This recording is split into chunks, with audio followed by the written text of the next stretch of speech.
Limbayat police સ્ટેશનમાં એક યુવકે કર્યો આપઘાત.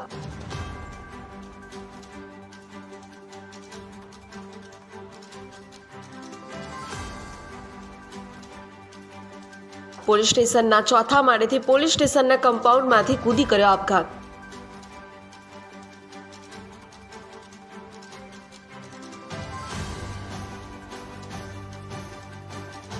પોલીસ સ્ટેશનમાં પોલીસની હાજરીમાં યુવક ટેરેસ પર પહોંચ્યો કે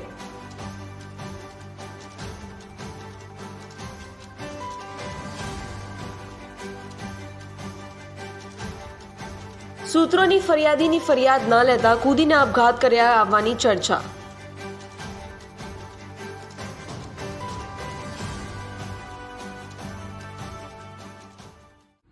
લિંબાયત પોલીસ સ્ટેશનમાં આજ સવારના લગભગ 9:30ની આસપાસ એક અજાણ્યો ઇસમ અત્યારે પોલીસ સ્ટેશન ખાતે આવેલો અને પીએસઓ પાસે આવી અને અસંદિગ્ધ બધી વાતો કરતો હતો, જેના ઉપરથી માનસિક અસ્થિર હોય એવું જણાતું હતું.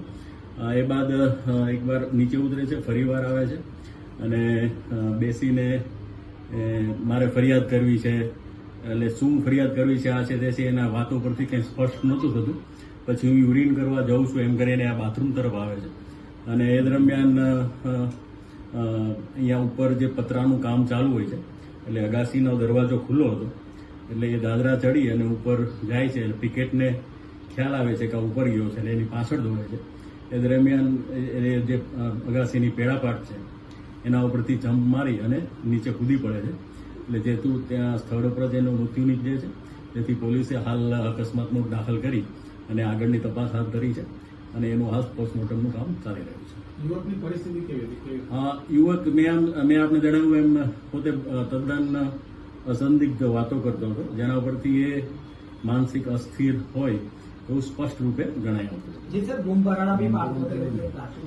હા, જે મેં જેમને કહ્યું એમ કે એની વાતોમાં કોઈ તાળો મેળ હતો નહીં અને બિલકુલ એક માનસિક રીતે સ્થિર ન હોય એ વ્યક્તિ જેવું વર્તન કરે એ ટાઈપનું એનું વર્તન હતું. યુવક એકલો આવ્યો હતો કે એના કોઈ હાથો હતા? નહીં, એ એકલો જ આવેલો પોલીસ સ્ટેશન ખાતે. પહેલા પણ કોઈ પોલીસ સ્ટેશન નોંધવામાં આવેલો છે? નહીં, હજી એની આઈડેન્ટિફિકેશન બાકી છે.